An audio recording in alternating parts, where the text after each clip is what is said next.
You're listening to Guitar Talk with Dave and John.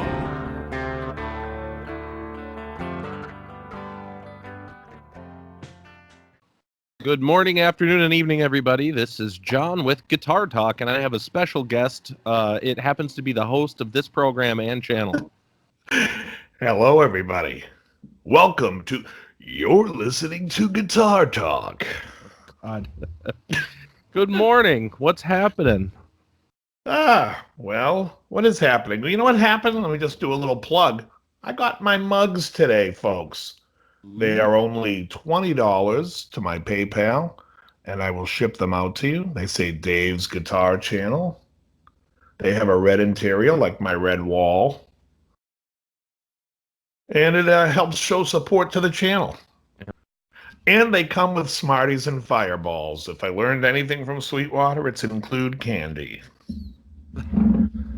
So yeah, this weekend I had a gig. Let me tell I gotta tell you, I played with the Night Train this weekend. All right. I set it up, and two guys in my band are looking at it going, dude, are you gonna be loud enough? I'm like, yeah, I'm not worried about it. They're like looking at it going, seriously? I'm like, yeah. Now we start to play. They're like, can you turn down a little? It was cranking. And all I had was the gain and the volume at noon. Right. That's all. I just kept going until I hit the volume, and I went a little over, then I brought it back to there. Now I had to EQ it a little bit. I like the treble a little hotter. A little quiet. For him. So the dog or your child? It's a child. I need to keep it quiet. Right. So I had the mids down.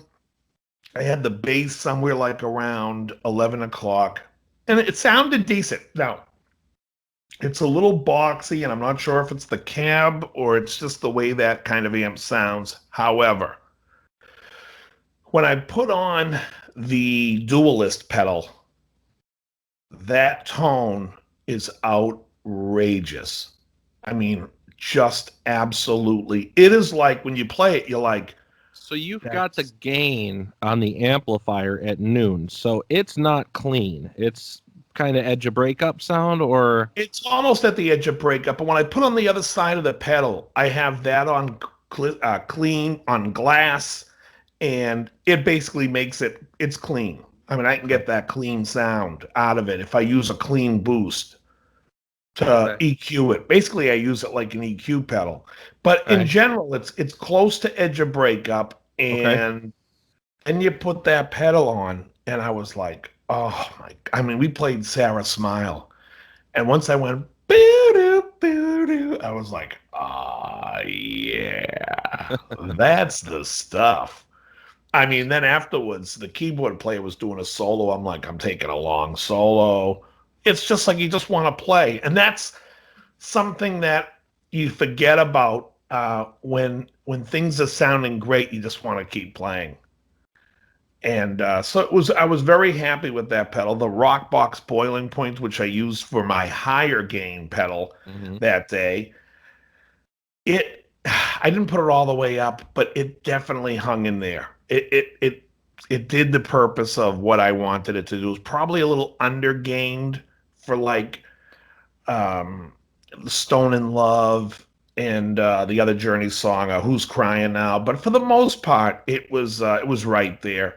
Okay. And yeah. Oh, and I had the Timmy as my boost, and I didn't really use it a lot because it kind of colors too much it's funny. It colors the King Tone pedal, the Duelist, to a place that I don't prefer it, but it doesn't color the Rockbox. Those work they have such a synergy together. So for the Duelist, I just had the volume on hot, and I would just roll it back. But it was just a real... Well, the fun thing about it was I could take out a tiny amp and a small pedal board, and it was an easy schlep as opposed to the two boards, the Fender Hot Rod Deluxe. So overall, I could say I was very pleased with that pedal. All right. Yeah. There's something to be said for an easy schlep. Yes. Oh, yes. Now, I saw a video this weekend that was contrary to that opinion. This guy made this video that said, after watching this video, you'll get rid of your 412 cabinet or something like that. And so I watched it, and he was making all of the points that would make you get rid of your 412 cabinet. It wasn't really a well-done video, and the points weren't incredible. And in fact, one of them was just flat out false, which I thought was funny. The one where he said a 212 cabinet is every bit as loud as a 412 cabinet. Except softer. Well, yeah, it's like scientifically, no. How can you do that? No. So, it was a ridiculous video. I will say, playing with a 212 cabinet is more than enough. Oh yeah, way more than enough. Yeah. But there's something incredible about playing through a 412 cabinet. Oh, it's a lot of fun. It's so much fun. You It's don't even the have to turn it power. up. You don't even have to turn it up like that loud. It can just be where you need it to be, but it just pushes so much air that it's just fun. When I was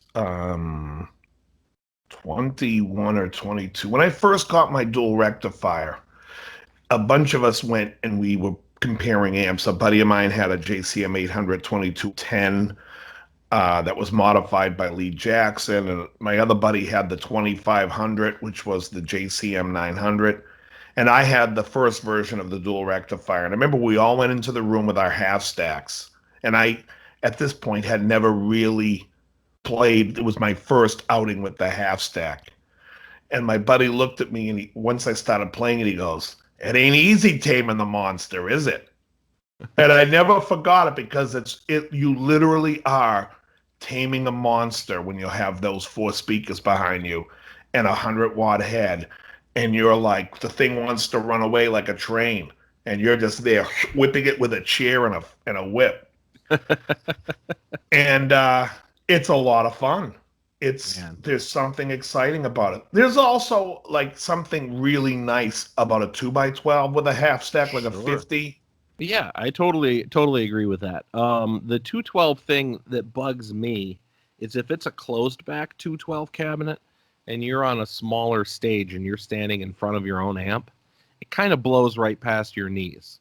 Yeah. It's probably a hell of a lot louder to somebody who's 10 feet away than it is to you. Sure. So that's an annoyance of it. But in general, I totally agree with you that that's reasonable. Now, I will say this, when it comes to a 412 cabinet, if you're gigging once a month and you want to play a 412 cabinet, go for it. Moving it once a month's not that big of a deal.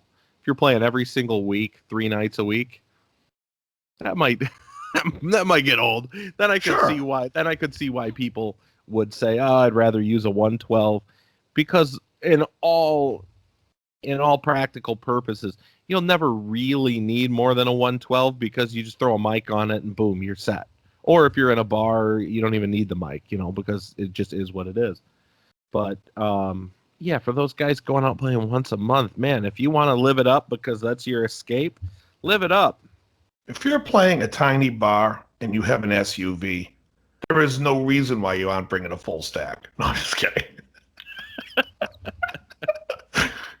Dude, what'd you bring a full stack to this gig for? It's like this place holds 10 people. Dude, I got an SUV. I got the room. I got to take it out. Right, Agreed. Exactly. You think I bought this Highlander for nothing? Right. I'm making monthly payments on this bastard. You damn straight. I'm bringing everything. Oh, that's so funny. That's what that Nerd Halen gig was like when they opened for us at the Elvis thing. Because I had a half stack there. I already had the 412 there. And I offered up to the guitar player. I said, "Hey, if you want more space on stage and you feel like just using my cabinet, you can even use my head. I don't really care." And he said, "No, thanks. He said, I'm going to use my rig just because I bought it and I don't get to take it out and use it that much." Right. And I was like, "I feel you completely. Go for Totally. it." It was just more of an offer to be like, "Hey, man, if you want to jump around a lot and have more stage room, have more stage room." Because you know what it's like when you're an opening band, you got to pile your stuff in front of the main stage band. Do you remember the club? You probably played there. It's in Redondo Beach, and it's on the Deja Vu. No, it's on Redondo, and it's like right on the left-hand side if you're traveling south before you get to King Harbor. It's called Saint Rock right now. I don't know what it Yes. was called years ago, but it's what it is now. Yeah. It was Yeah. like it's small inside. Yeah, but it's not tiny, but it is small. Yeah, Well, probably. it's long. It's a front to back, but when you go in, the bands play to the left. Is Yeah. that the way it's still set up? Yeah. Yeah, that's exactly right. You go in the front door. Yeah, it's to the left. There's like a wall when Yeah. you first walk. Okay, yeah. I saw King's X there, and it was awesome. Oh, okay. Yeah, I was gonna say I saw a Van Halen cover band there once. The guy had a Splon full stack. Oh yeah. Yeah, I walked in there. I'm like, are you kidding me? It was fantastic, actually, but Oh man. it was very funny. But they weren't You as know- good as the Atomic Punk. So at the time, I was kind of like, eh. But Yeah. they were decent, actually. The I think I told you this like a couple weeks ago, but when I saw Nerd Halen doing their thing, the bass player using the SVT with the 810, the guitar player, using that Variac on his head, that sounded so full, that room. Yeah. And that's a big capacity room. Yeah, it was sick. Yeah. There's just no as they say in the car world, there's no replacement for displacement. I talked to Mike Zate this morning from Dr. Z. I'm going to get a Z Best. Oh, you are? What is that? The Z Best is the 212 cabinet that he makes, the vertical 212 with the Thiele porting or teal porting or however you pronounce that. The Chris Thiele porting? Yeah, exactly. Everything you play sounds like a mandolin concerto. Right. Exactly. But this is exactly what I was going for. But no, yeah, I'm gonna get one of those from him because I don't want to carry around a 412 when I play in the other band. I'll do the 412 for Elvis, but for the one like when I play out with Troy's band, I certainly don't need it for that. No, and you don't want it for that, No. for that sound. But let me ask you, the Dr. Z you're playing, what's the cabinet you have now for it? I just have that Mesa 412. Oh, okay. And it's and I loaded it with greenbacks. So And so how many watts is the Dr. Z? the loudest 38 watts you've ever heard in your life. Oh, right, we talked about this. And they are 6L6s? Or are they No, 6B6? Quad of EL84s. It's like an AC30. Oh, EL84s, yeah. But it's like I said, there's no negative feedback at all. Let's see what our judges say about EL34s. Oh, we're sorry, John. You lose. 84. 80. Oh, EL84s. Yeah, Oh, they're 84s? Yeah. At 38 watts? So there's 4 of them, I see, yeah. Yeah. What part of quad? I'm just kidding. Right, exactly. The word quad, it's outside of my vocabulary. Let me look that up here. Let's see. Okay. Quad. Sure. Right. Um, Quad, where kids hang out in college. Gonna hang out in the quad. that thing is just, it's stupid loud. Stupid. I don't, like I said, when I wound it up just a little bit, I didn't even get it till like 11 o'clock when I was on stage at that House of Blues stage. And the sound guy in the back of the room is like, well, you're going to need to turn that down unless you just don't want me to mic you. This'll, Yeah. he's like, you can leave it up, just don't use a mic. And I'm thinking like, really? Holy hell. Well, I think with the same way you said about the 2x12, I feel the same way about a 4x12. A lot of the sound just blows by you and you're like, yeah, this sounds good. People, 100 feet this way are saying, can you turn that down? I've had that. I mean, when we played at the Troubadour, that place, it's like the sound blows right by you. The stage is quiet and the place is Of course, they mic the shit out of everything and you're coming out of a PA, but that was a crazy stage. Well, I want to ask you about the Duelist Yes. real quick. So when you're playing the Duelist, I know it's not a high gain pedal. No. What when you're using, you said one side you're using as a clean boost, the other side you're using as a what? Tube screamer.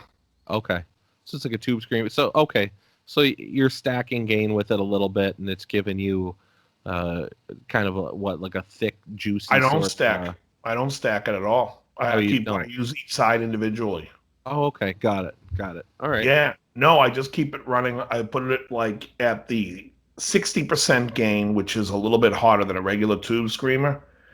And this thing is just like the second you stop playing, you're like, oh, that's that tone that like it sounds clean and has that sizzle. It's just awesome. I mean, it was like one of those sounds when I started playing it. I'm like, oh crap, that's great.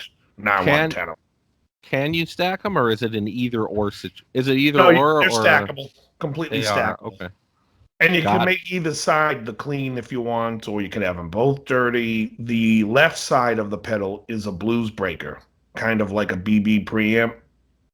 Oh, so it has. Well, does It's it have got a a lot higher of gain? gain. They have enough It's gain. higher to gain than get a- the other get a side. rock. You can get a rock sound out of it. Oh yeah, yeah, yeah. No, it's a great pedal. I mean, if you're looking for like a tube screamer and then like a blues breaker style pedal, the pedal's awesome Right. Okay. Got it. and quiet. It was just great. It really was. All right. Well, Yeah. let's talk I about don't really rave much about pedals because they always, when you hear them, when you try them straight in, you're always like, oh, this is great. Then you put it in your rig and you're like, yeah, it didn't really work the way I wanted it to. This one did. This was like, Yeah. oh. There's a It few didn't- that you rave about. A few, but not many. Yeah. No, that's what I'm saying. I mean, when I own like probably 40 pedals. Hmm. You know what I mean? So when I'm raving about one, it's pretty special. Let's talk about the news of the day. All righty. All right. Did you hear that I ordered a GNL? I did. That wasn't the news of the day you were I expecting. know it wasn't, but it was. I heard about the GNL I did. from you, when you called me from GNL. Exactly. Did I tell you? I don't think I did tell you that Ron had a Vintage Sound 22 sitting in his office. Oh, he did? Yeah. Yeah. He said it. Did you play it? No, I didn't get to play it, but he said it sounds ridiculous. Yeah, the guy's unbelievable.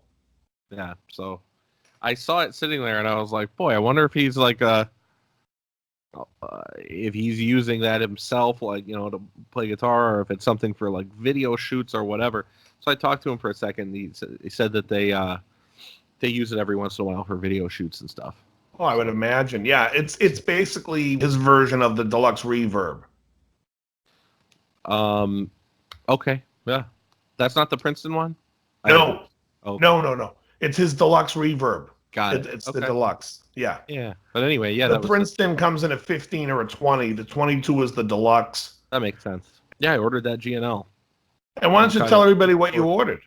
It's an ASAT special, which would be their Telecaster with the two MFD Soap Bar style pickups. Yeah, I don't know if there's they're awesome. what's the proper name for those?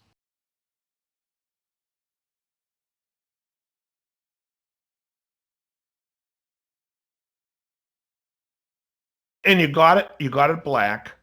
Yeah, I'm doing. I've kind of always. Do you remember me ever telling you I always wanted to do kind of like what I call a tuxedo telly, which would be like, kind of like the all black with the white, Sure. white striping. So that's kind of how I Sure. did it. So it's got the black body, the black pick guard with the white pinstripe around the edge, so the black, white, black, and chrome hardware on it.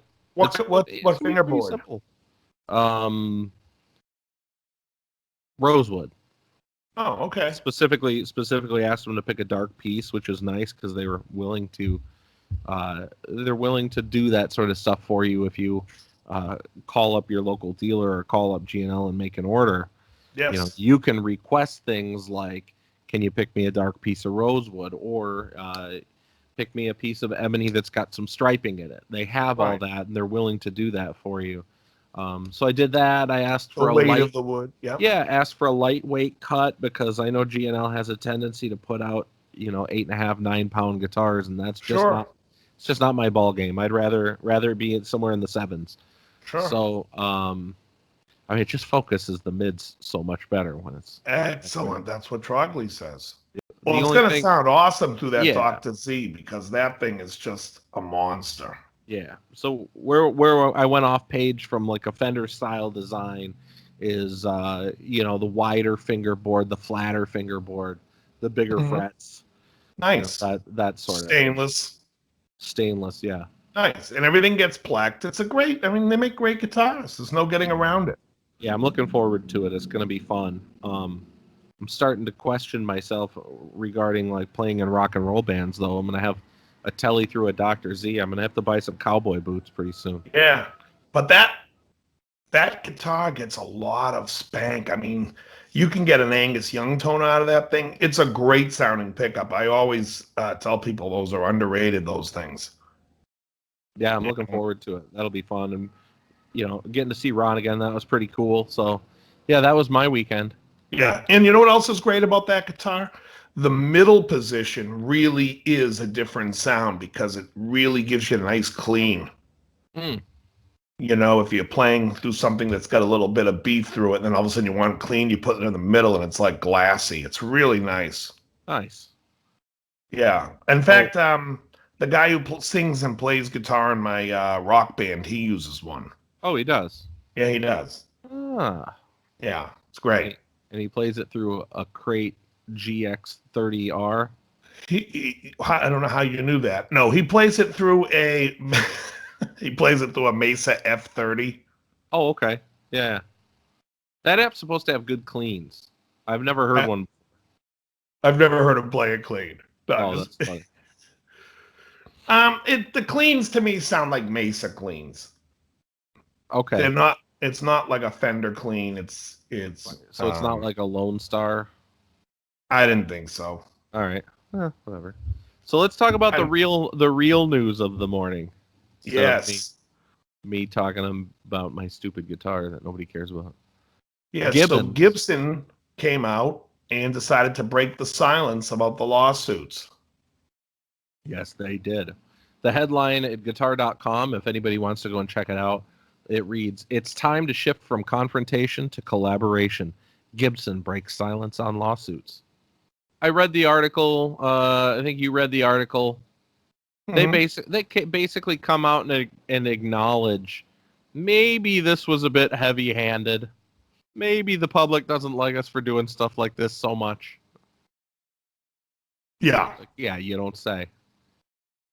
They also kind of try and sneak out of the blame a little bit by saying, some of this was kicked off, with the old leadership team. And I call bullshit on that a little bit. Completely. I mean, it probably was kicked off by the old leadership team, but for them to come out and say we're clean after they make a video high-fiving each other for suing Dean, it's kind of like weird. Yeah, the problem is they come out and they're really addressing the lawsuits and how they want to work with people, and now they want to talk to Dean because they know they're going to lose. I mean, I've said it on my video. They haven't got a leg to stand on.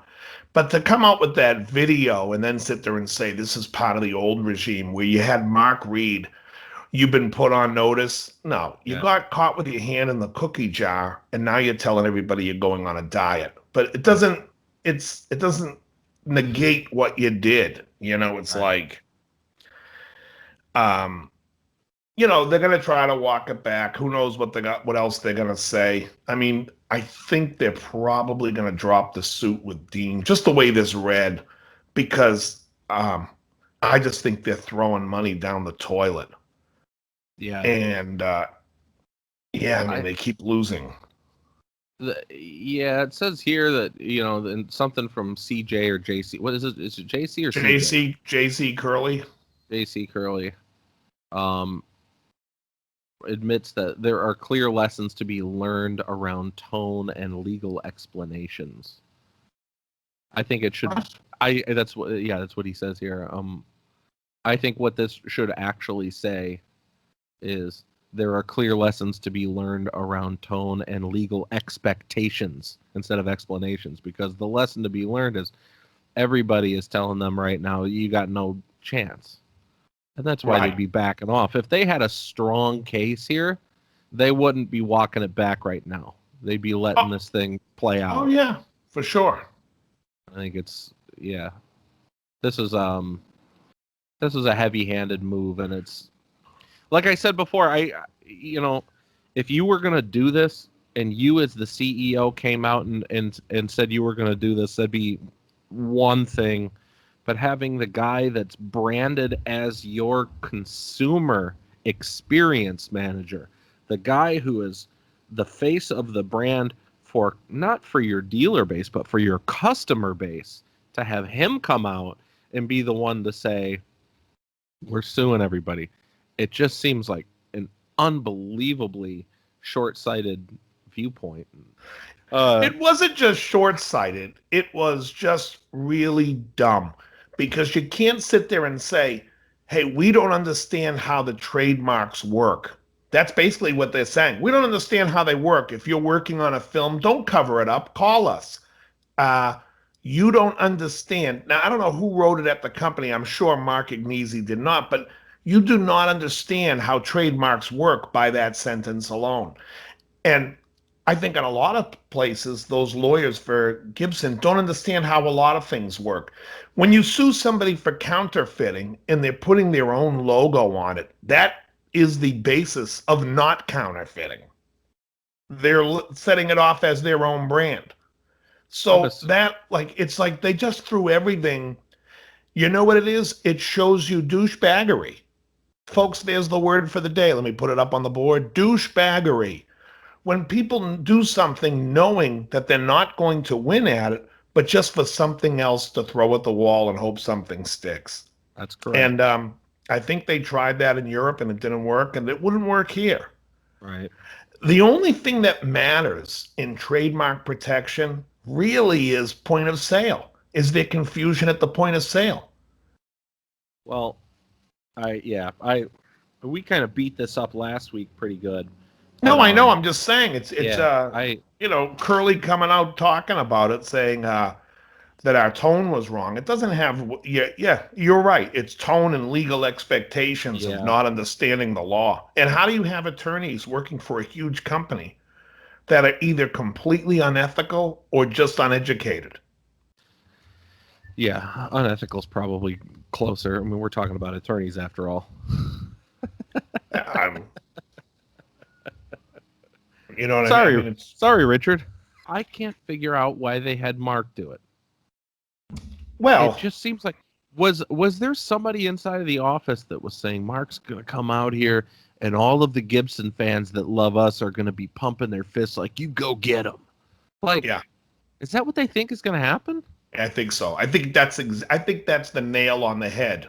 And again, I'll say this, and we're friends with Mark, and that's fine. But when we're in the public, if Mark wanted to criticize something I did on my channel, I would welcome it. The fact of the matter is on Norman's Rare Guitars, the guitars were the star of that show. Mark is a great sales guy and a great idea guy to come out and say, I'm going to bring out a guitar every day and we're going to show them, and that'll expedite sales. And he was right. And people enjoyed listening to the songs, and he came up with the idea of how many pickup selectors there are. That's how many songs I'm going to play. Another good idea. The problem again is Mark was not the star of that show. The guitars were. So now you bring it to Gibson, and Gibson thinks of him as the star of that show. And the star of the show can come out and say anything, and people still like him. But that's the problem, is people didn't really have an opinion of him. He wasn't the star. He was like the Ed McMahon of the show. And now he has his own show, Star Search, and he's saying, fuck Johnny. No, I'm just kidding. What the hell is this going? Folks, we have gone down a very dark tunnel. Run away. And I don't know which way is up. Yeah, seriously. No, but I mean, like I said, it was a misstep from the company thinking that Mark is above, like that because he had all those viewers and all the people loved that channel, that he could come out and say anything. And it's a huge misstep. And so we talked about this, you and I, a little bit, but what if Greg Koch were involved and he worked for them? Could he have come out and said something and maybe make it funny? Or is there a personality that could have pulled that off?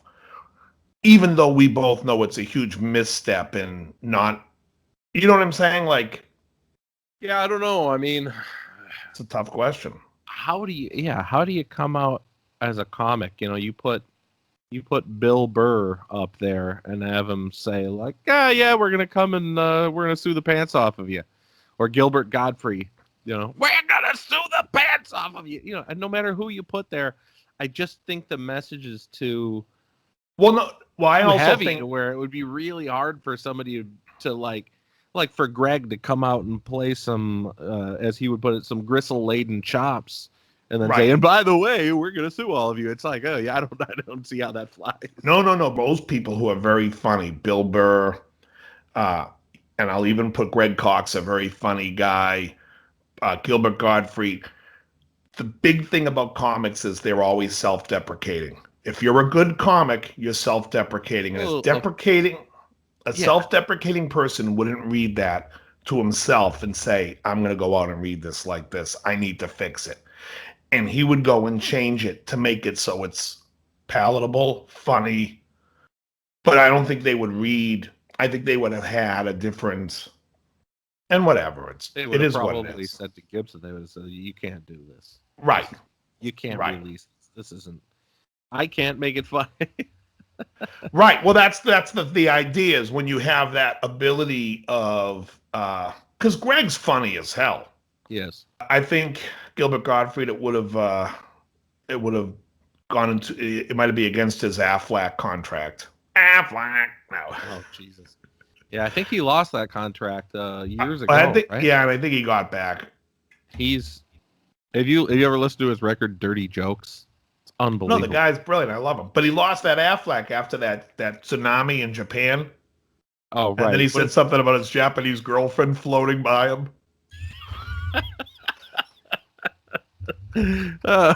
That's fantastic. Oh, he's unbelievable. Oh, he's great. What's the joke? You can cut this. He says, the other night I was fucking my girlfriend, and I said, "Boy, you got a tight cunt, but no tits." And she says, "Get off my back." Right. Yeah, the guy's nuts. Anyway, he does a great joke where he. A man gets a phone call. He finds out his wife's been in a bad car accident. He rushes to the hospital. The doctor said, "Look, I've got bad news. It was a very bad accident. Your wife will be crippled from the neck down. You'll have to feed her. You'll have to bathe her. You'll have to clear her out every passage. You're going to have to change her because she has no control over her bladder or bowels." And the man starts crying hysterically, going, "This is horrible." And the doctor says, "I'm just f***ing with you. She's dead."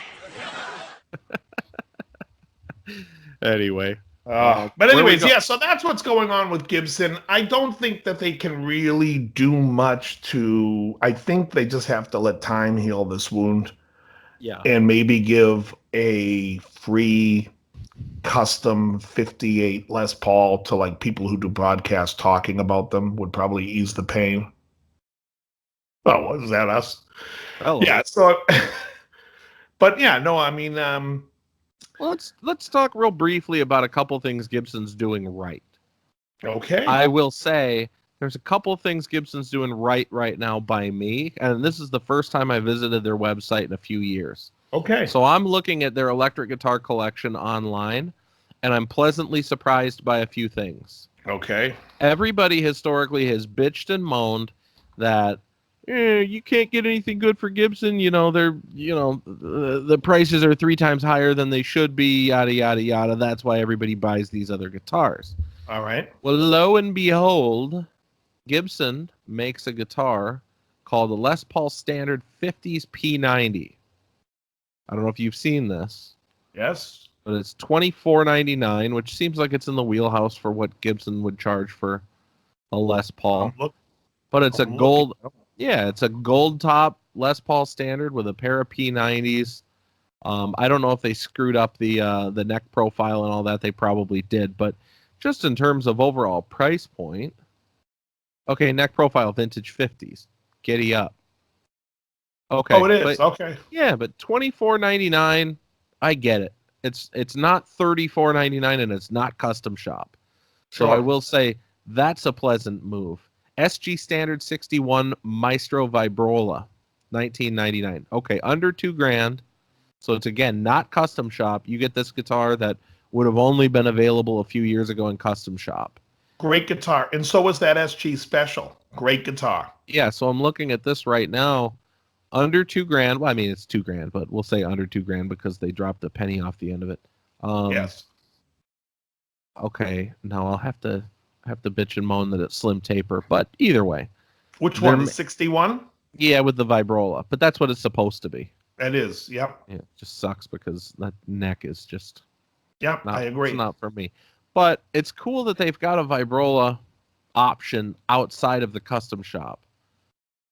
They've got SG Standard 61, so the small pick guard SG. They brought that back. That was gone for a Mhm. few years, I think. Yeah. Under $2,000 again. So I mean, they're making some guitars right now that I didn't know they were making because I haven't been here in a while. Okay, Les Paul Standard 1950s. This would again be vintage 50s neck profile, $24.99. So for a standard, what was it like 3 or 4 years ago? For a standard, it was over $3,000. Yep. 31 or 32. Yeah, so they're bringing the prices down on some things. That's kind of a relief. So with the Les Paul Special, I wish they did it as a double cut. That would be my first thing. And this says original collection. So is there another collection? Because I don't see any other collections. Well, there's modern collection and then custom shop. Let's go to modern collection because I've not seen those either. Right. Let's go. Okay, to now that. this is surprising. All right, so they've got the Les Paul Modern. I got to look and see what this is because it's nothing special. It just looks like a Les Paul to me. $27.99. What are you getting here? Oh, you're getting an ebony board, compound radius. Da, da, da, da, da. Compound radius, but they don't tell you what the compound radius is, which I find odd. Do they tell you in the specs? Medium jumbo frets. Like if it's modern, give it jumbo frets. This is Yeah. my problem I have with the company when they make the same fucking instrument and do Right. 2 tweaks that nobody wants and call it modern. First Right. of all, I could look at a couple of things. Neck profile, asymmetrical slim taper. Boo. Okay. That sucks. Modern contoured heel. Which What their is their contoured heel isn't that great. It could have been done better and they should fix it. Oh, I see Um, what it is. Yeah, they should have done it like they did the All the way up to the heel. you remember the Skip. Axis? Yep. Yeah, they should have done it like the Axis one. Everything else, aluminum stop bar, Grover, these are things you can find on any effing Les Paul. And then Burst Bucket Pros. I just think that this is Yeah. like a Les Paul. It's just basically like what a new Les Paul would be. Now, I think it's a good looking guitar, but there are things they could have done. If you're going to make it modern, why not put on jumbo stainless steel frets and never have a fret job? That way, when you have the plastic binding going over the frets, you know you're never going to have to get rid of that. Yeah. The I agree. I totally agree. Looks like they're doing locking nuts or locking tuners on it. Yeah, it's like little teeny tweaks here and there. They could have gone all the way with the neck heel. And I they don't- should have I put don't like think they're ever going to give you a fat neck on a modern instrument. I don't know I don't why. need it to be a fat neck, but that's not. Even though I would have preferred a fat neck, I just think the asymmetrical slim taper is But why have the stop tail in that fucking ancient thing? Put a fucking bridge like a PRS man made. Don't have a locking trim. And then Yeah. straight string pull. So do I have to bring up the headstock? Yeah, exactly. With the And put a wheel. Put the fucking wheel to adjust the neck by the pickup and get rid of that crappy breakable headstock because that'll make it unbreakable. If that mahogany is solid all right there where the truss rod cover is, instead of it being Right. channeled out, that was solid, you could hit baseballs with it.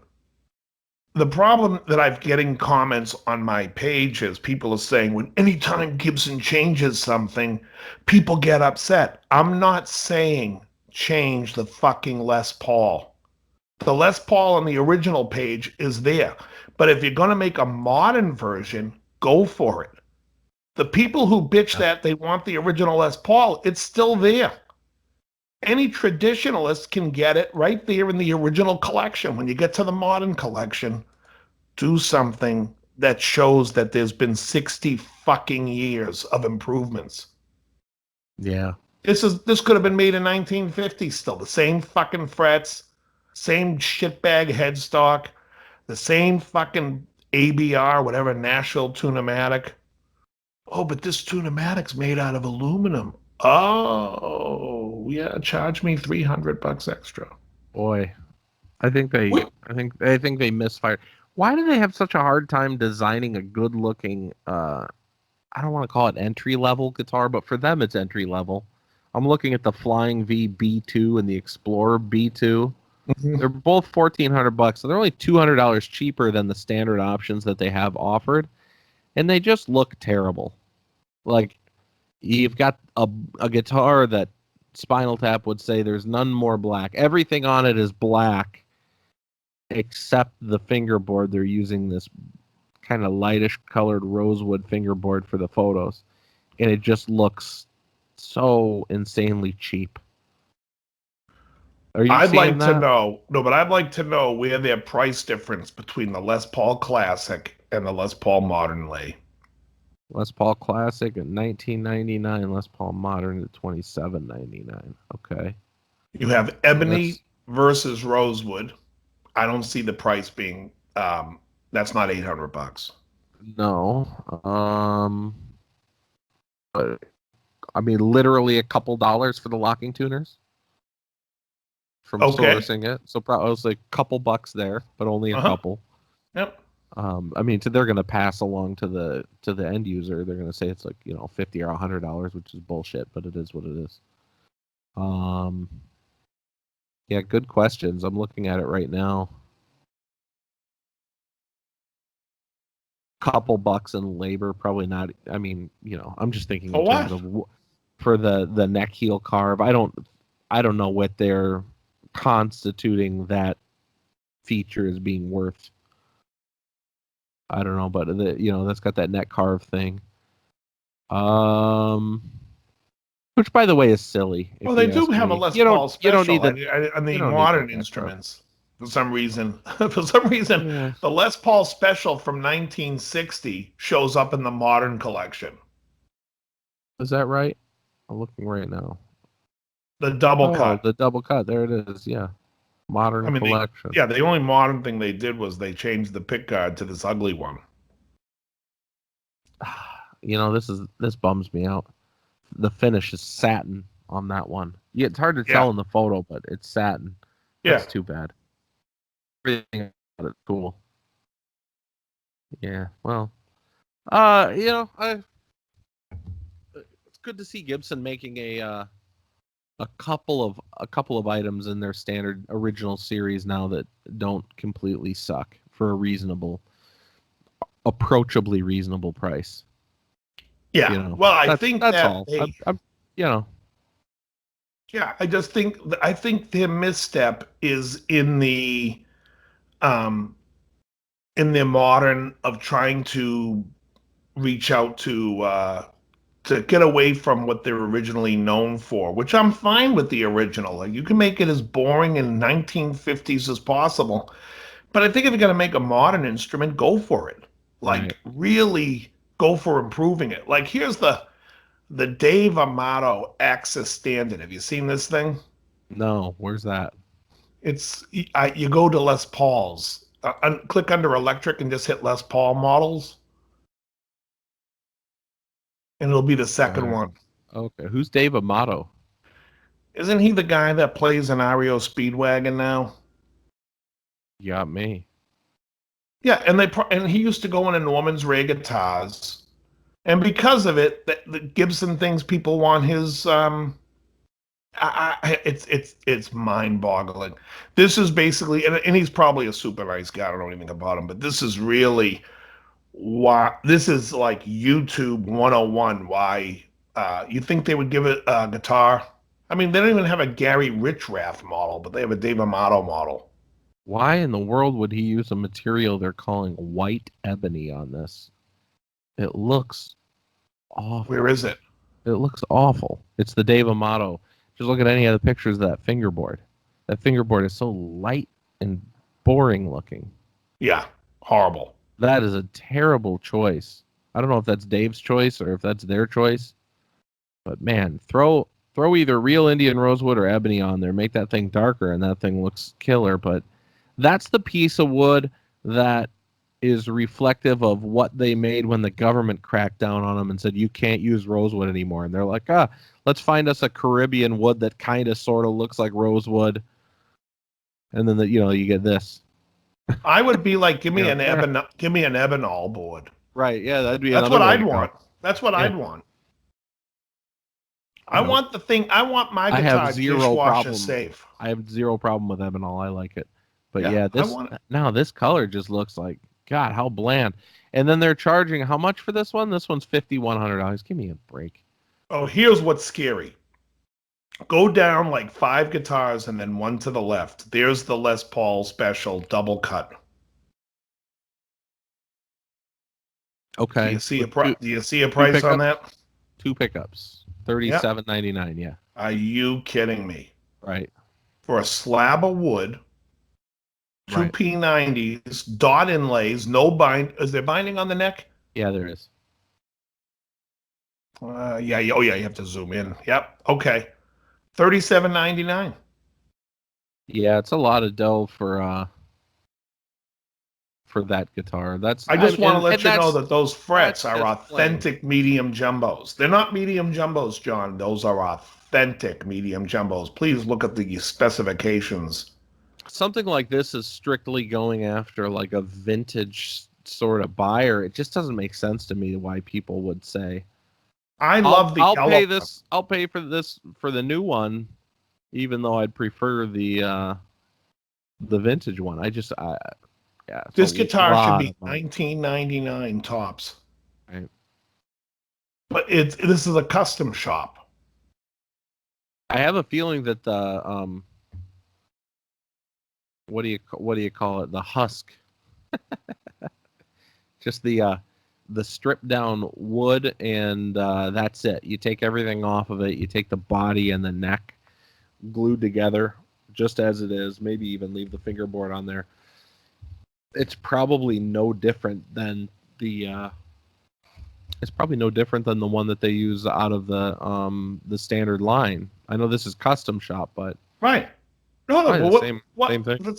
It's just insane to me that there's this big of a price difference. it's a big difference. $37.99 for that. Yeah.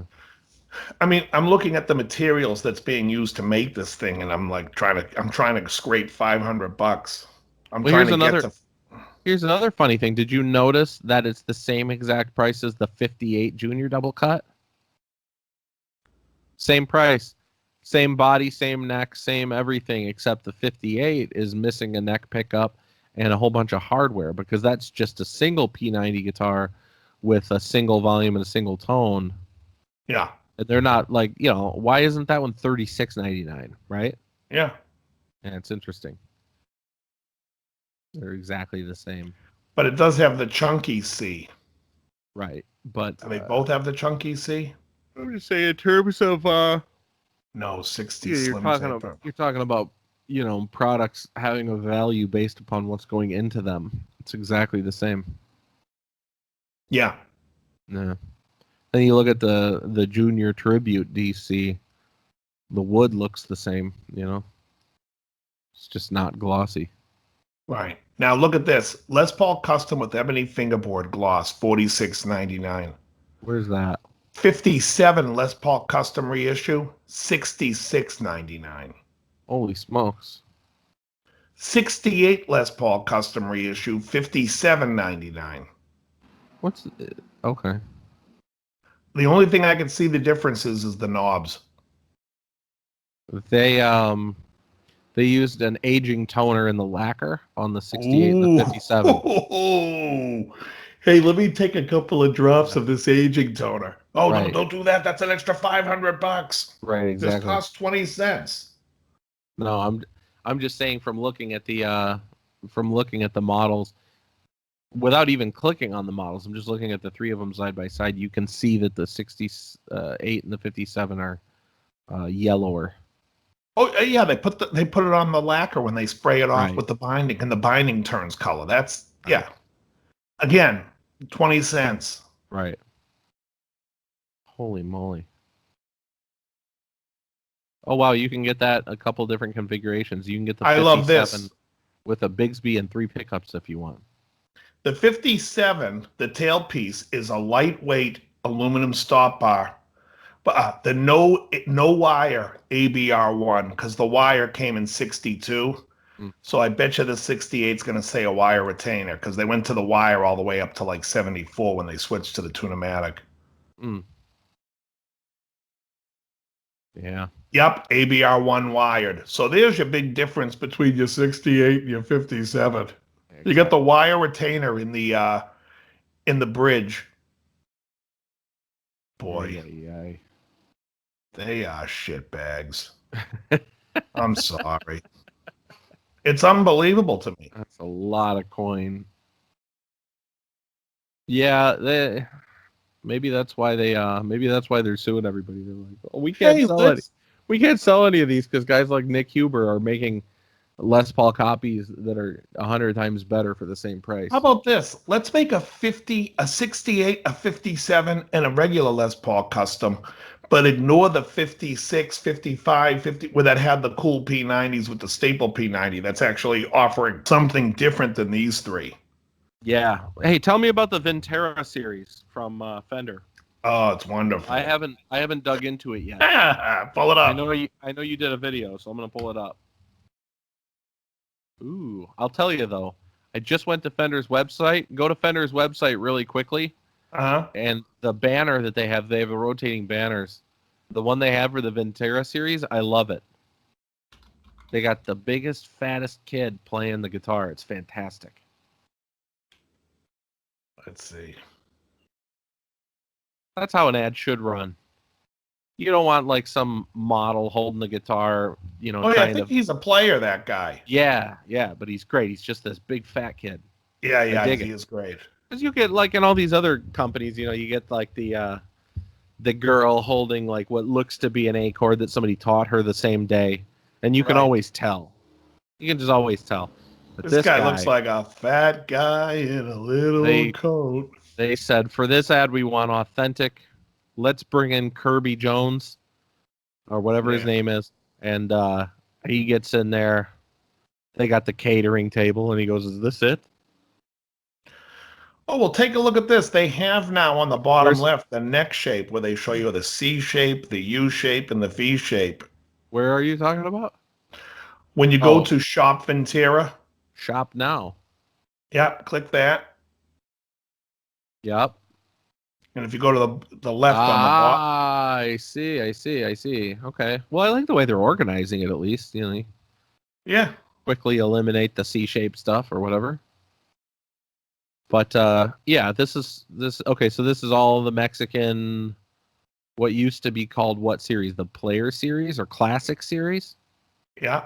rebranded. Okay. Yeah. Right. I think there's one guitar in the bunch that is somewhat never been really available. Otherwise, everything else is just already available, already being done. Okay, I'm waiting for you to say it because I don't know. If you go to the Vintera 50s Telly, Mm-hmm. that orange-looking one, the Fiesta Red, but it looks like it's Okay. really faded. Yeah. That for $8.99, you're getting basically like a 51 Nocaster feel. It has a U neck. Now I've never played it, so I don't know if it's going to be the 1-inch neck. But the thing about getting the 51 from the custom shop is the custom shops will come with a 9.5 radius. This comes with a 7.25. Right, and you get the Oh, vintage so I had a size guy part. comment on my page. He was like, oh, funny, everyone that plays my custom shop 56 thinks it plays great. And it has a 7.25 radius, 7.25 radius. I'm like, it does? That's funny. The 56 custom shop comes with a 9.5. That's wild. I played a guy's 7.25 inch radius telly the other day, and I think they feel fine until you're up high bending notes. I mean, they feel great for chording. I have no problem with it. Yeah, You I mean, go up to bend notes, you just have to have a higher action, or you're going to choke out. It's just part of the design. It is what it is. It's not. it's a flawed design, and that's my only point. Why play a flawed design? Because it's what Leo Fender, who's not even a fucking guitar player, came up with. Gibson was doing 12-inch radius back then. It's the proper radius. It's the better starting point. The But you always have somebody that's the hero. It's like, well, I think it's fine. Well, good for you. But you can't bend. You can't, like, on my Strat here, this is a 9.5. I can do everything. right. Some of the earlier tellies and Strats, you can't. All right. So I like the 50s telly. I'm not a fan of that 7.25, but the other stuff looks fine. Agreed. Whatever. Agreed. Let's see what they're doing with the 70s telly deluxe now, because I kind of like that. Oh, they don't offer it in black, which would be the only color I'd want that one in. Yeah. The 70s Telecaster Deluxe. They're offering it in Well, the deluxe of the custom. the deluxe. It has the wide range humbuckers. Right, but it has the two. Yeah. Not Yeah, really that come- not a fan of the colors they're offering right now. That's too Yeah, I bad. think it always came in that like mocha walnut color. Yeah, they did the mocha walnut, and you could get it in a 3-tone, and they used to do it in black, but they got rid of the black, and now they're offering it in like a vintage blonde. Because the black is more popular with the 70s custom, which was the Keith Richards right next to it to the right. Now here they're doing the thin C neck with the 7.25-inch radius and the vintage frets again. So Yeah, they're trying to be. Oh, hold on. All right, whoever's at Fender who's watching this, you need to fix your website. In the features section, it says thin C-shaped maple neck, 7.25-inch radius, and then you scroll down and it says period accurate fingerboard hosting 21 medium jumbo frets, 9.5-inch radius fingerboard. Where do you So see they've that? got- Mine says vintage style frets.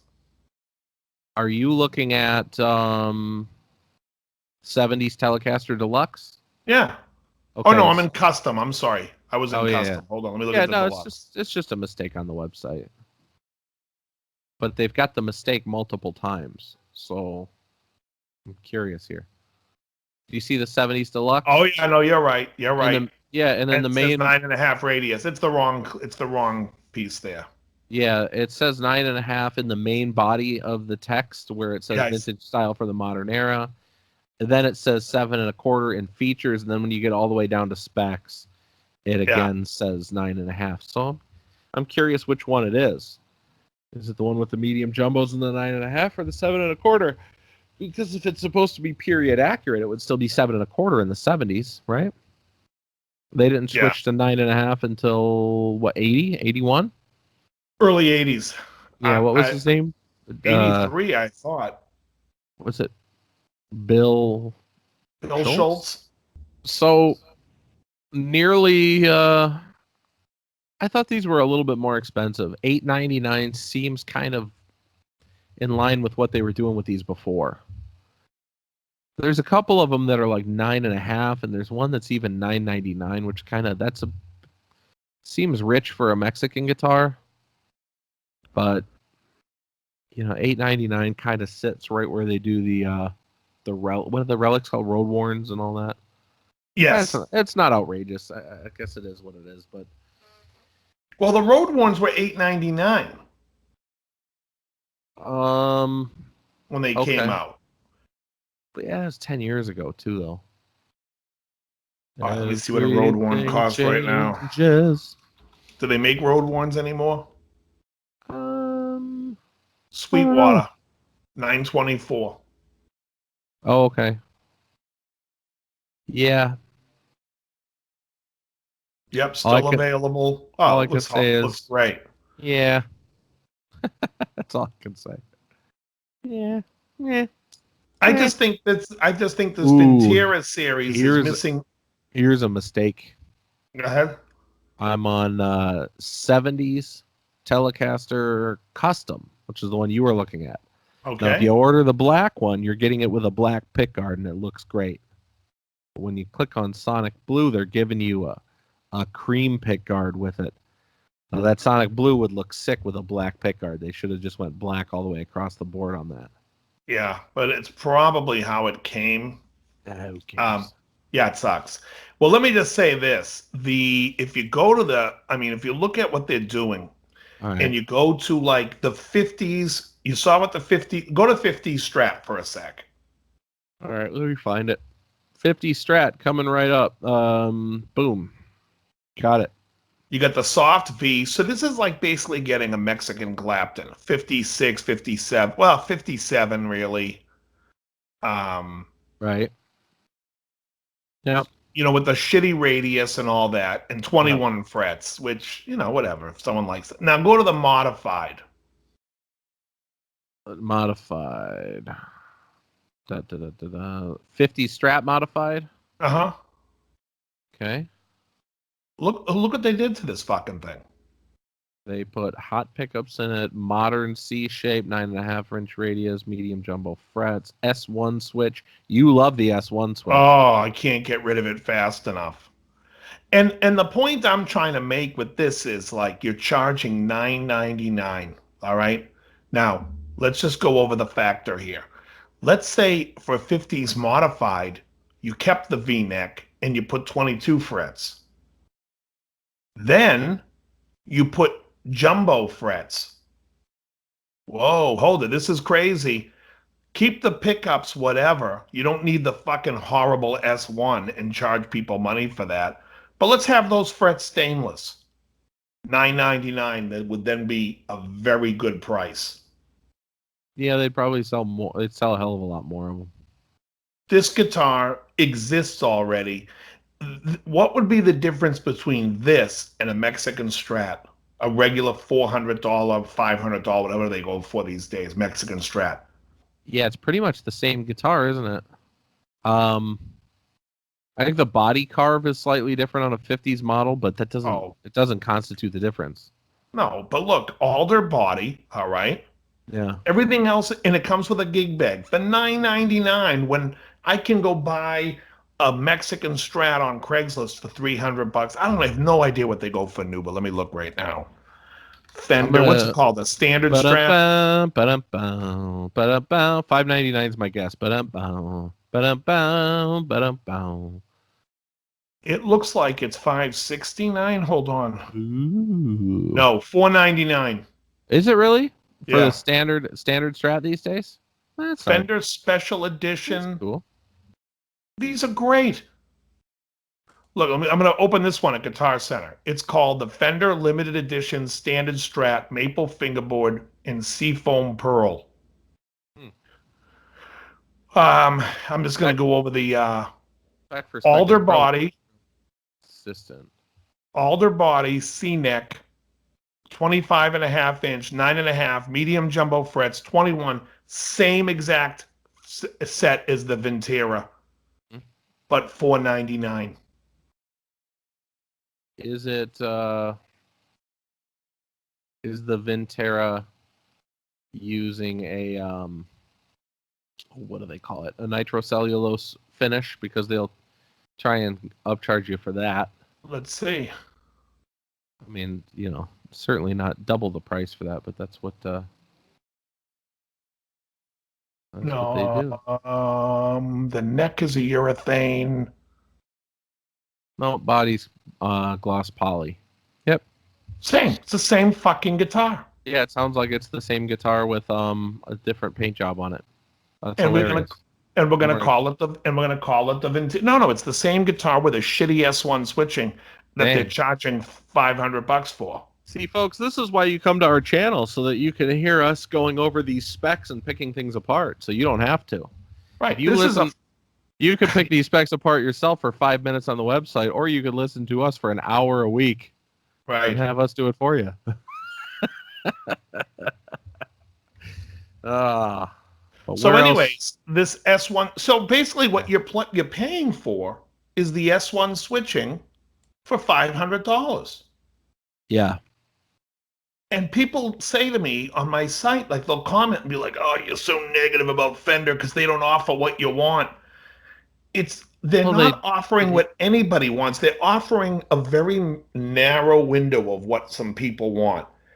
But you have this much that you should be looking at, and so you don't need to have. Look, let me go to Fender's website because I bring this up to people and they don't believe me. It tells you right there they have 62 different models of Stratocaster. Oh, it does? Yeah. Oh, it does. 62. I just counted them all. Yeah. Or if you go to electric guitars, there's 132 total variations of electric guitars. Okay, so there are Stratocaster. 62 different Stratocasters. And I bet you none of them come with jumbo frets other than the Highway one. None of them. No jumbo frets, no stainless frets, no things that collectively could be seen as something cool. It's all the same flavor of vanilla. And that's the problem that Fender has. First of all, folks, in manufacturing, if you had to make 10 different Stratocasters, offer more colors, which goes to a different part of the factory, offer more colors in those, and have 10 really fucking great different ones, your factory would run better. You'd have a higher profit margin so you could charge less. You would just be running smooth. You're making 62 different SKUs of a Stratocaster. Yeah. It is the dumbest, and they're all relatively similar. Yeah, 62 is a lot. It's an amazing amount of guitars. I mean, your entire lineup could be 62, but you're just talking about one instrument with the same body shape, different SKUs. The same pickup Telecaster has 43 SKUs. Yeah, that's a lot. And it gets really convoluted as you dig further. You know, I'm looking right now between $1,500 and $2,000. There's 21 Strats. It's ridiculous. Between $750 and $1,000, there's 24. Now let's take a look, because people always complain to me about the American Elite, and I wanted to look at the American Elite for a second. So let's take a look at the American Elite Stratocaster, just 3 single pickups. Okay. American Elite Stratocaster, 3 single pickups, $20.49. Right. Now let's take a look at what they did right. On this one, a lot of colors. They offer a lot of colors. They also have the wheel. None of them good, though.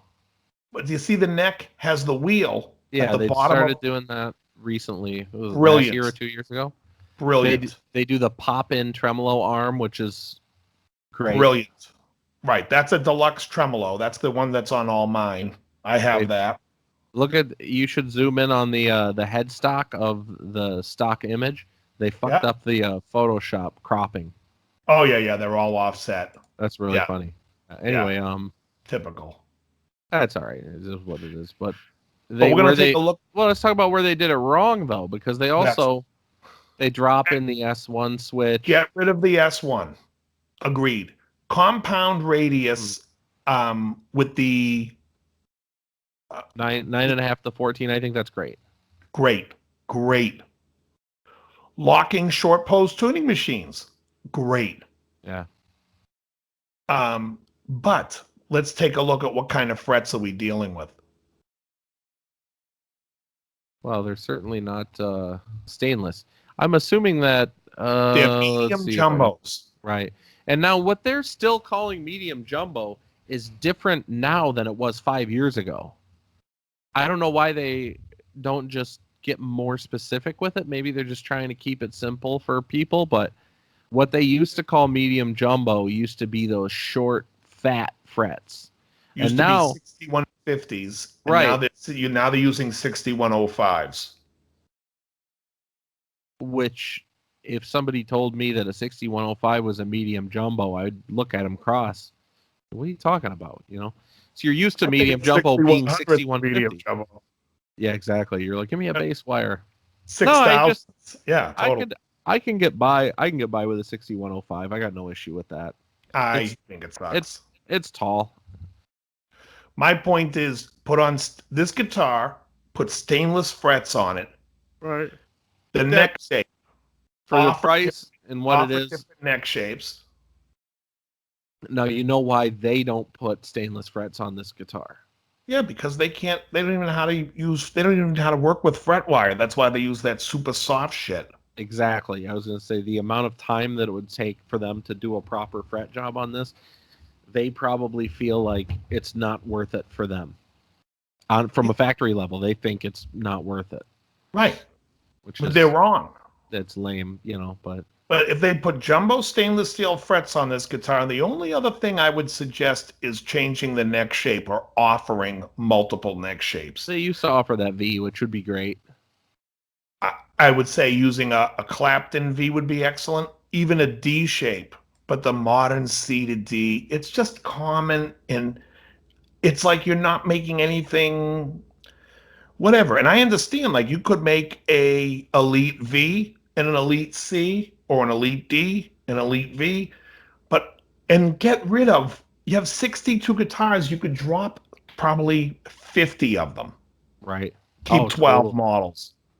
Totally. But this might be the best Strat that's out there. And folks, again, you're going to sit there and say to me, Dave, I'm having trouble in bed. Oh, no, that's a different show. Dave, nothing on that one? That was funny. Dave. Sorry. Dave, just because you don't like the guitar, other people do, and just because you're just whining because they're not making what you want. And I'm like, you know what? Yeah, that's all right. The problem is you're going to be bitching 2 and 3 months when you've already chewed up your frets. Now, anybody watching this show, I want you to take a picture of a Strat you bought, if you bought it in the last 5 years, and take a picture of your frets. I guarantee they're going to look chewed up. Yeah. You know whose frets don't look chewed up? Mine. Because I put stainless on these right away and they look and feel new.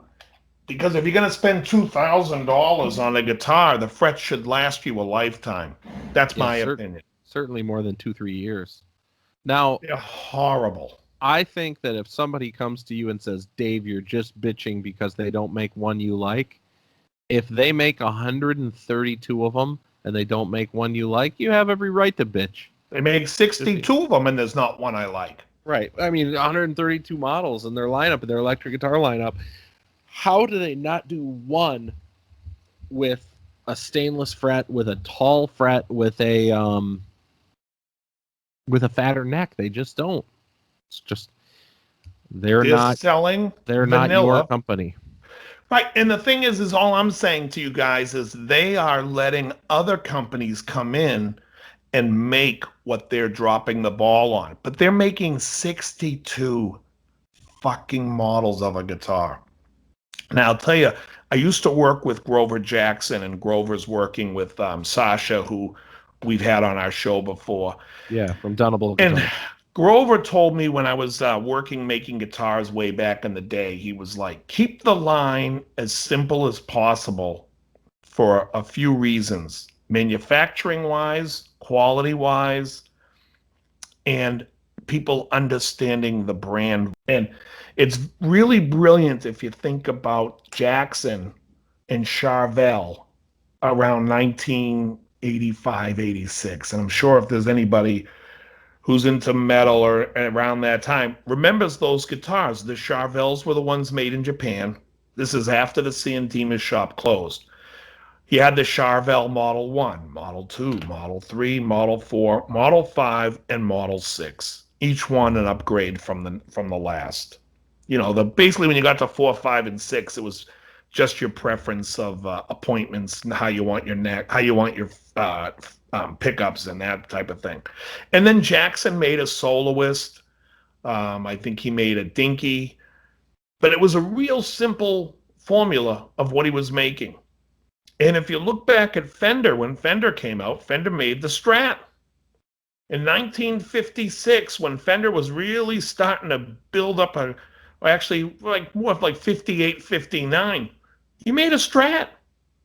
It was a Stratocaster. It wasn't like, here's the Elite Strat, here's the Ventira, here's the, it's like, here's the American Performer, here's the original, here's the Player, here's the Deluxe. It wasn't all that nonsense. They've lost their way. I'm looking at the Deluxe Strat on here right now, John, and it's like, it looks like it has, oh, I didn't even get it.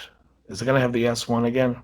So it's a 12-inch radius guitar with a 70s headstock. I mean, they're just trying, here's what I feel like they do. They have a dartboard, and they're like, let's make a new model Strat. 12-inch radius. Okay. Yeah. Medium jumbo frets. The FretWire board only says medium jumbo. That's right. Yeah. Exactly.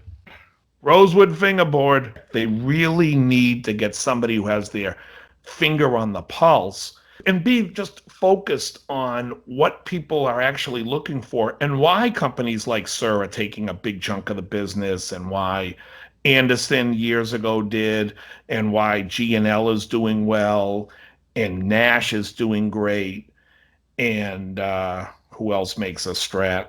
Everybody. John Mayer went to PRS to make a Strat because apparently out of the 62, Mayer couldn't find what he liked either.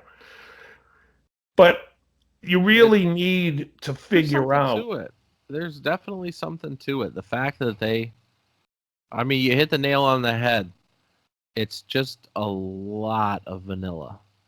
They've got to be able to pump a lot of guitars out of that factory line, and the way that they're lined up with so many models, I don't think they can use premium FretWire because it'd be too time consuming for them to have to actually polish stainless steel frets for as long as it would be required, unless they streamline elsewhere. And if they're not going to streamline elsewhere by like cutting the model lineup down to 20 pieces, then they forego those time-intensive processes like putting on quality FretWire. Yeah, that's exactly it.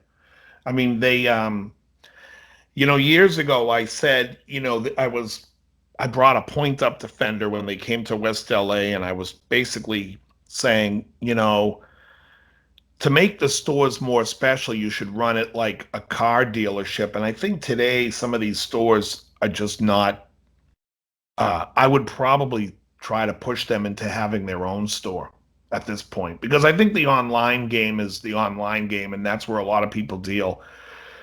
But it's like, if I were Fender, I would be like trying to open up my own shop. They have enough amplifiers, they make enough shitty acoustics, and they could have electrics. You could have a shop in every whatever.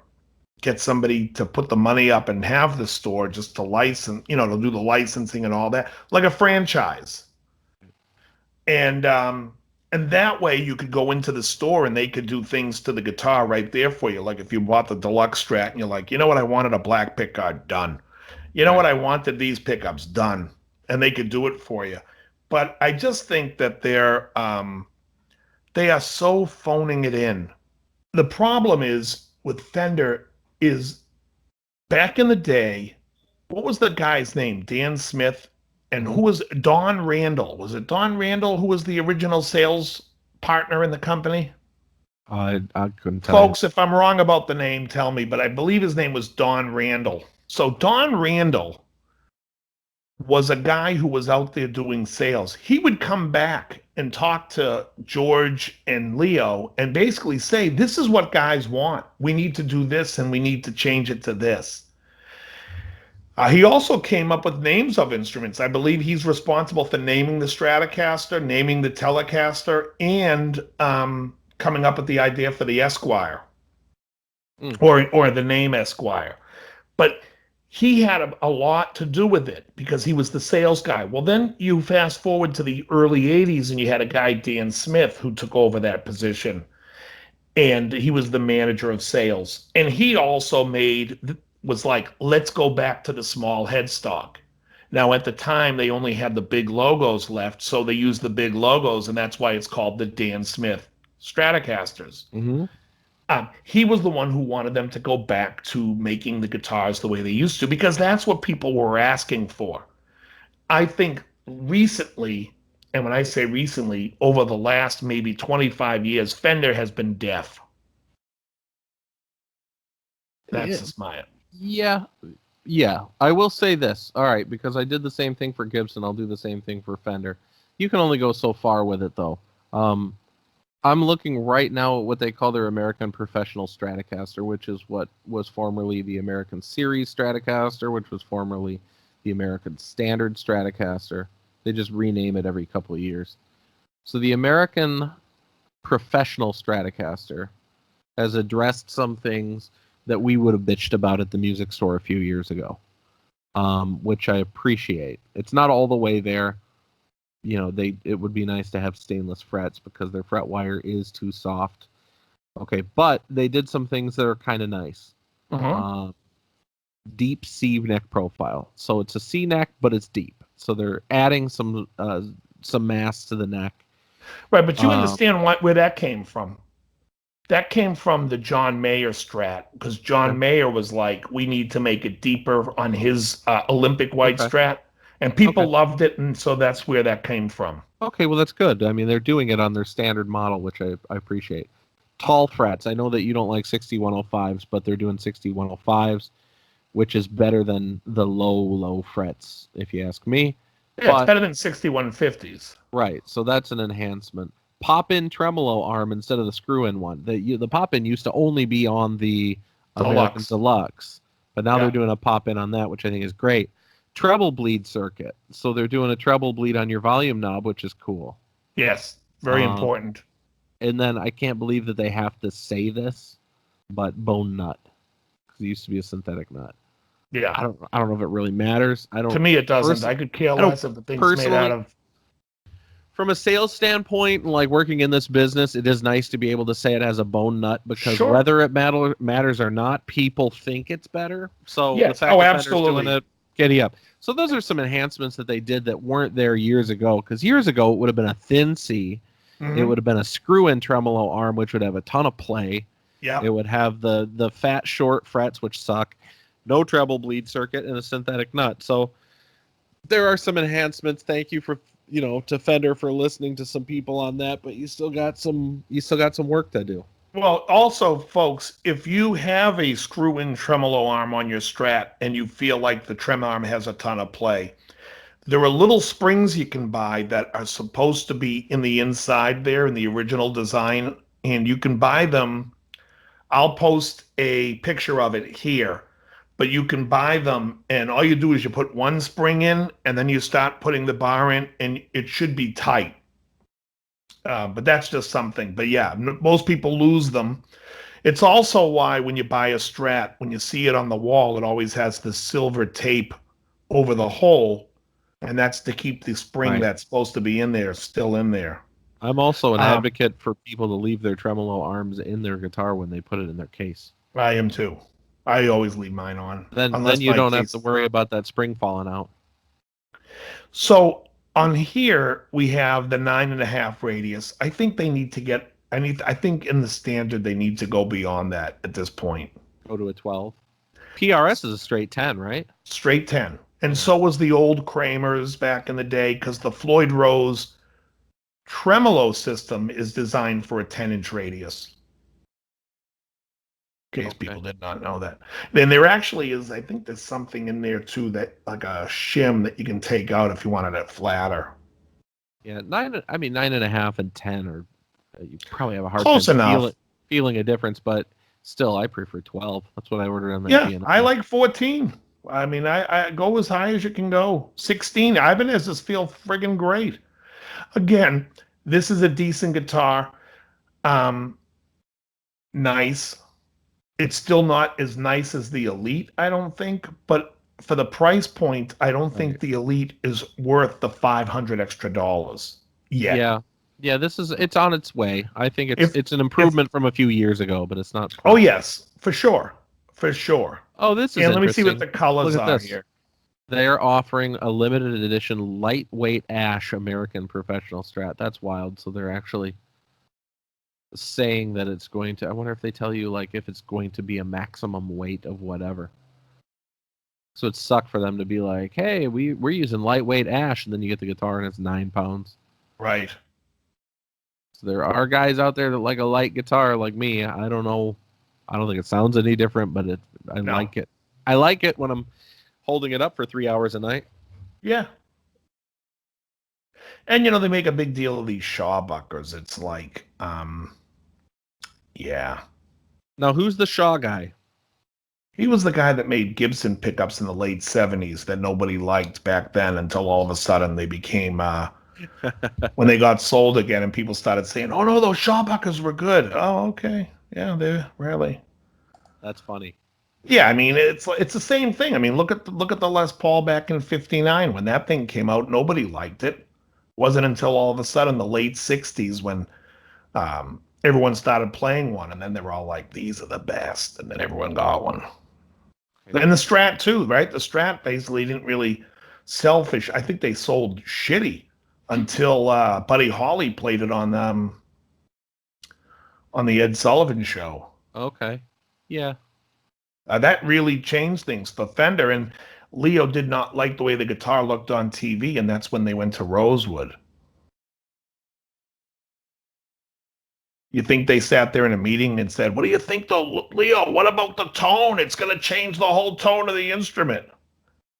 Yeah, that was a concern. Yeah, not at all. No. Leo was a radio guy. He knew the fuck how the guitar worked.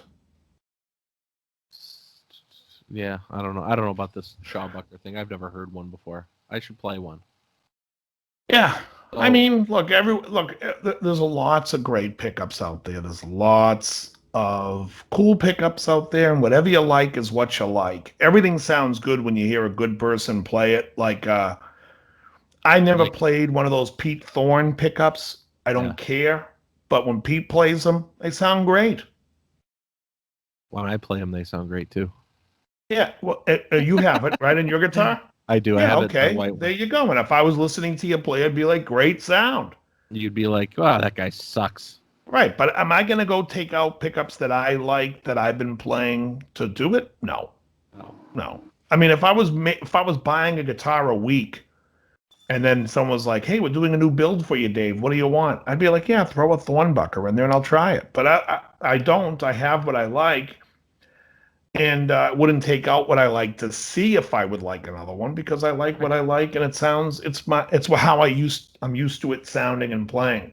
But I'm sure all the pickups are pickups, and if you don't like what somebody's making or putting in their guitar, change it.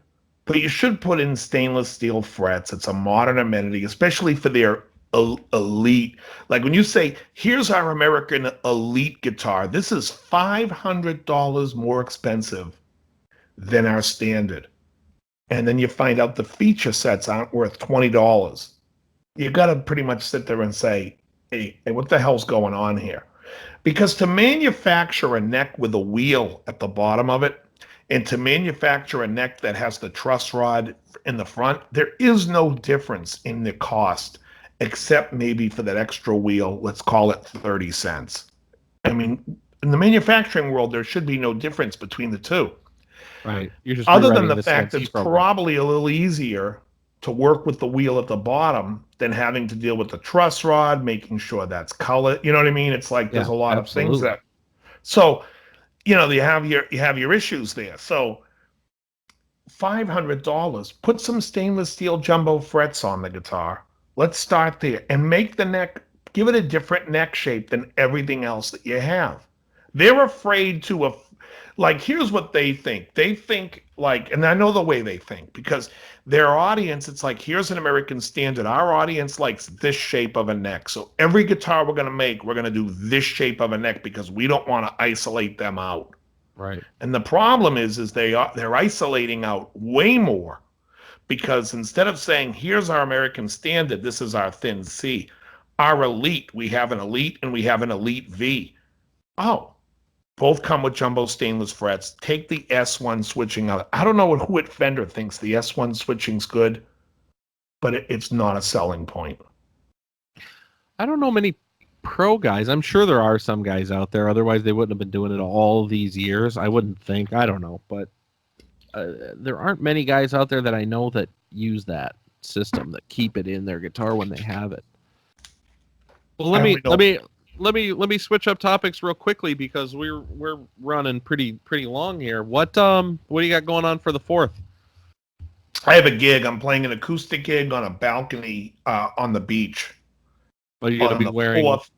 a 4th of July festive red, white, and blue tank top? I'll be Short wearing shorts? exploding underwear. No, I don't know. Playing my Takamine. It's an acoustic gig. See, that's a problem. Yeah. Oh, you're playing the Takamine on the 4th? Mhm. You son of a bitch. Go Japan. I always thought it was funny when Toby Keith did that Made in America song and he's playing the Takamine in the video. Right. Yeah, so you're doing that. I've got a gig in Big Bear on the 6th, but we're going up there early, taking the kids. Oh, nice. Yeah, we're going to be up there the 4th, 5th, and 6th. That'll be great. That's very good. Yeah, we got rented a pontoon boat. So I'm doing that gig on the 6th. What else am I doing? I don't know, that's about it. All right, everybody. Very good, John. We'll talk soon. Indeed. Have yourself a great week and 4th and all that stuff. Very good. Catch you later, folks.